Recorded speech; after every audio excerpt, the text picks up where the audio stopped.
So today we went and picked up 2 more ewe lambs that were born in 2020 here. We went to this farm and we've actually gotten a couple of wethers from her before, and this is also the same place that our 3 Suffolk ewes have came from. So we're really happy with the way they have produced for us and just basically their general demeanor and their health overall.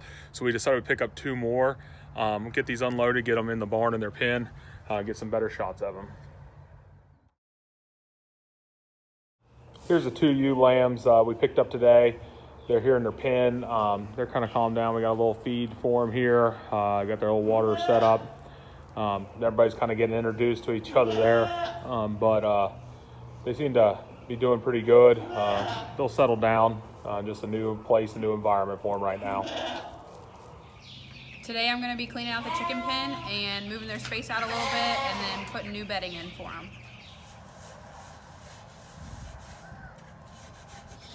The chickens are loving their new area. So we expanded it out, so now they have the whole thing.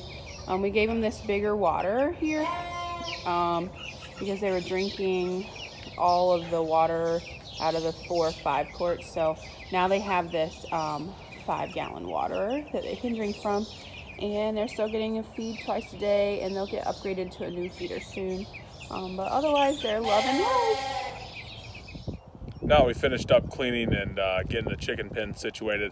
I came over here to the bank barn. We're going to take those steers back into the back pasture again since we're getting ready to go back into the work week. Make it a little bit easier on us and give them a lot more room and more access to water and not dependent on us coming to making sure that their trough is filled up. We're basically going to take them down to the feeding floor, do it a little bit different this way. I'm going to shut off the Finch charger here. Double check it. All I'm going to do is basically have them follow me with the same bucket of feed again, and but we're going to lock them in the feeding floor this time because it's a little more condensed area up here. And they'll just follow me down just the same way as they came up. Like I said, it makes it pretty nice them being so trained to the bucket. They pretty much know where we're headed, so it works out pretty good. Okay, now that I got everybody locked here into the feeding floor, I'm going to go up, take the solar charger off because that's the only solar charger that we have. All the rest need a source of electric, and then I'm going to move it into the back to get it hooked back up where we had it. Well, I went ahead and moved the charger back to the back and set it up. Walked the fence a little bit because I did find one broken post. Swapped it out, one of the step-in posts, checked everything else. Everything looked good, so we'll go ahead and turn it back into the back again.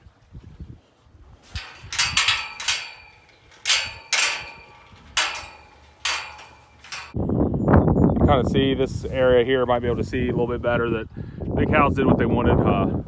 They clipped off a lot of the grass, knocked it down. It looks pretty good, really. We'll give this area a break. We got them back in the back for a while.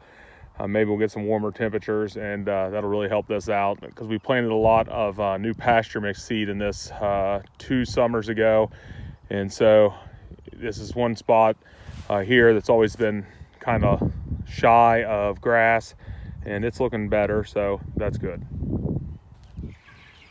So here's the meat birds at 3 weeks old. Just pulled this one out. You can see how fast they grow. The only spot it really has any down left is here on its head. Most of its body has started to feather in with the white feathers, but it's not complete. Normally we'd be getting ready to put them out in the chicken tractors, but with the extended forecast, it's going to get kind of chilly. So without the lack of feathers and just to toughen them up some, we're going to keep them in for about another week and then put them out in the chicken tractors probably next weekend. But these things, they just grow so fast. It's amazing to see.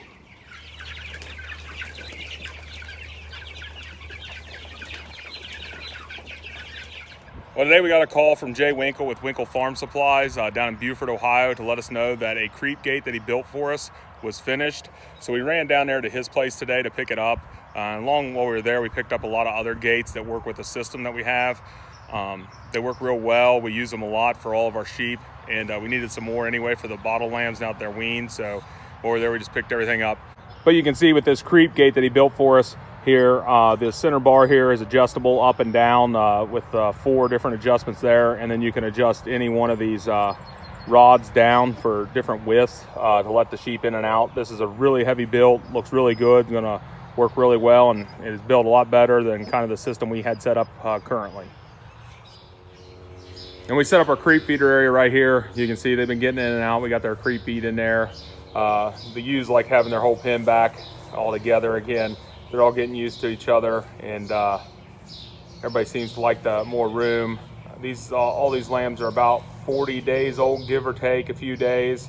So we'll be pulling the ewes and taking them back down to the bank barn, and then weaning the lambs here where they're used to it.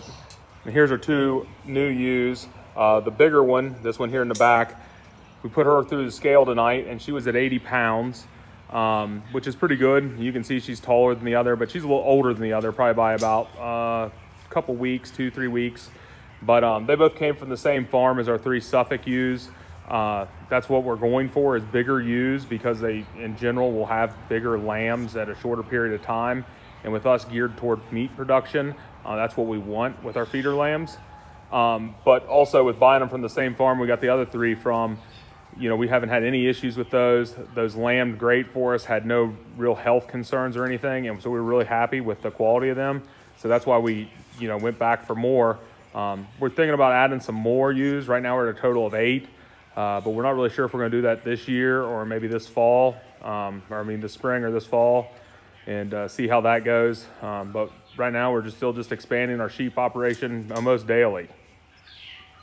And here's our bottle lambs. They've been on feed here for about a week. They're doing really well with no milk. They're still growing pretty good. We put this new pen in here for them tonight with the gates that we got today, because we didn't want to keep shuffling gates from down to the bank barn up to here and back and forth constantly. So we picked those up.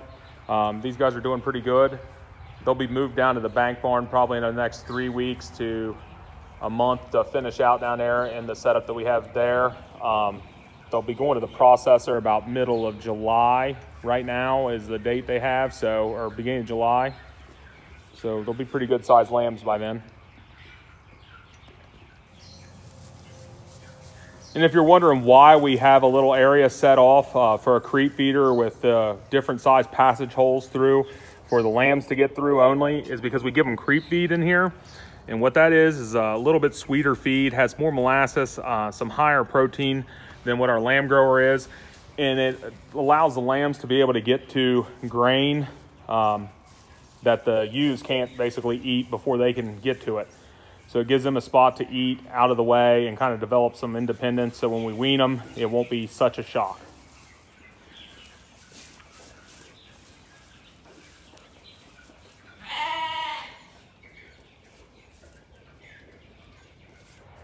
Well, that'll wrap up this video. Please remember to like and subscribe. Thanks for watching. In the next video, we're going to be repairing some of our chicken tractors and constructing a new one to get the chickens ready to be out on grass.